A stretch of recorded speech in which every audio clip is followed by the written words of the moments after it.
Paul the Apostle, commonly known as St. Paul, was an eventual follower of Jesus, though not one of the 12 apostles who professed the gospel of Christ to the first century world.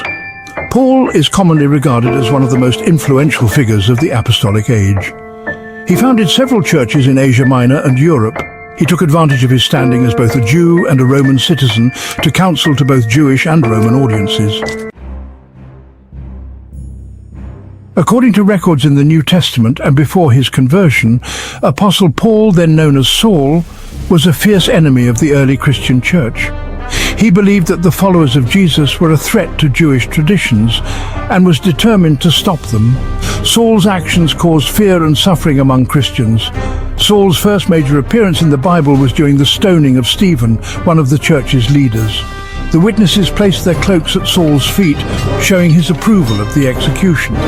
After this, Saul became even more determined to destroy the Christian movement. He began going from house to house in Jerusalem, dragging men and women out and throwing them into prison. Many Christians were forced to flee the city to escape his persecution. But Saul wasn't satisfied with just targeting believers in Jerusalem. He went to the high priest and requested letters that gave him authority to arrest Christians in other cities, including Damascus. Saul hunted Christians relentlessly. He even admitted later in life that he voted to have some of them executed. His actions brought terror to the church, disrupting communities and scattering believers. One day, Apostle Paul was traveling on the road from Jerusalem to Damascus with the purpose to arrest them and bring them back to Jerusalem, when the resurrected Jesus appeared to him in a great light. He was struck blind, but after 3 days his sight was renewed by Ananias of Damascus, and Paul began to preach that Jesus of Nazareth is the Jewish Messiah and the Son of God. Approximately half of the book of Acts deals with Paul's life and works. Paul's birthplace was not the land Christ walked, but the Hellenistic city of Tarsus, the chief city of the Roman province of Cilicia. Tarsus, modern-day Tarsus in southeastern Turkey, has never been systematically excavated to first-century levels, so extensive archaeological data are lacking. Literary sources confirm that Paul's native city was a hotbed of Roman imperial activity and Hellenistic culture. Yet his writings show no conscious imitation and scarcely any significant influence of the pagan leading lights of the era.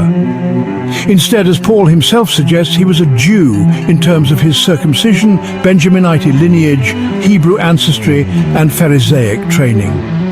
Paul, in the New Testament known by his Hebrew name Saul until Acts 13 verse 9, was apparently educated from boyhood in Jerusalem, not Tarsus.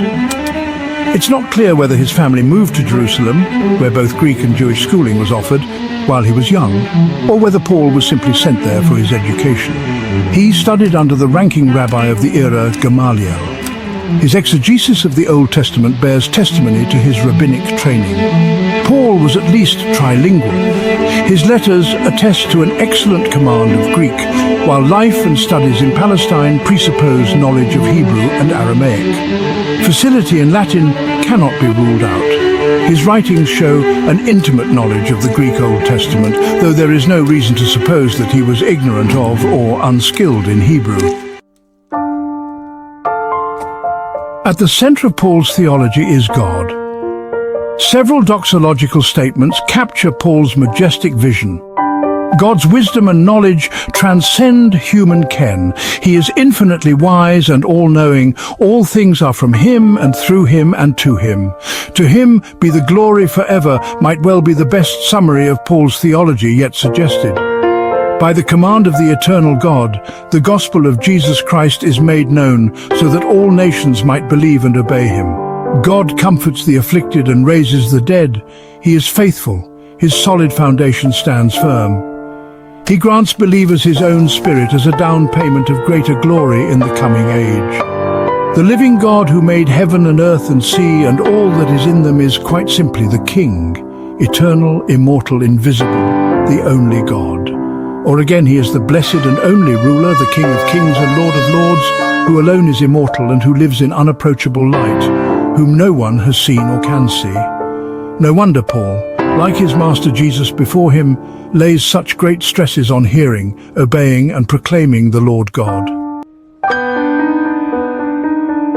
Apostle Paul's death is not recorded in the Bible, but historical tradition gives us clues about what happened. It is widely believed that Paul was executed in Rome during Emperor Nero's reign, sometime between AD 64 and AD 68. As a Roman citizen, Paul was likely beheaded rather than crucified, which was a quicker and more dignified form of execution. This would have happened during Nero's persecution of Christians, which intensified after the Great Fire of Rome in AD 64. Church tradition also says that Paul was buried near the site of his execution, and today the Basilica of St. Paul outside the walls in Rome is said to mark his burial place. Before his death, Paul seemed to know his time was near. In his letter to Timothy he wrote, "I am already being poured out like a drink offering, and the time for my departure is near," 2 Timothy 4 verse 6. These words reflect Paul's courage and faith, even as he faced the end of his life. Paul's death is remembered as a powerful example of staying faithful to God's mission, no matter the cost. Apostle Paul was buried in Rome after his execution. According to tradition, his burial site was along the Ostian Way, near the place where he was beheaded. Over time, Christians honored this location, and in the 4th century, Emperor Constantine built a church there to mark Paul's tomb.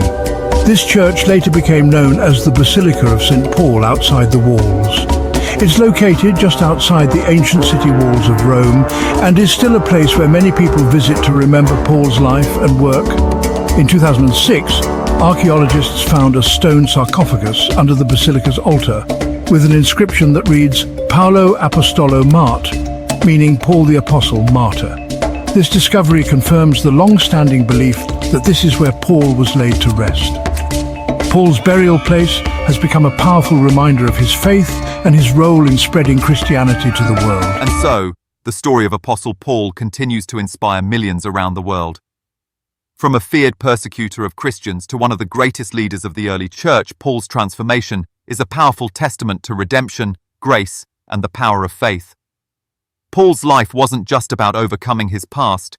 It was about passionately spreading the message of Jesus Christ to the Gentiles, writing letters that would shape the foundations of Christian belief, and enduring trials for the sake of the gospel.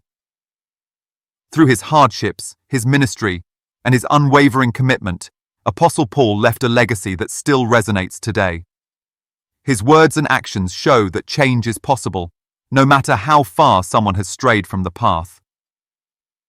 Thank you for watching this journey through the incredible life of Apostle Paul. If you've enjoyed this video, don't forget to like, subscribe, and hit the notification bell for more stories of faith, history, and transformation. Remember, just as Paul's life was transformed by faith, so can yours. Until next time, stay blessed and inspired.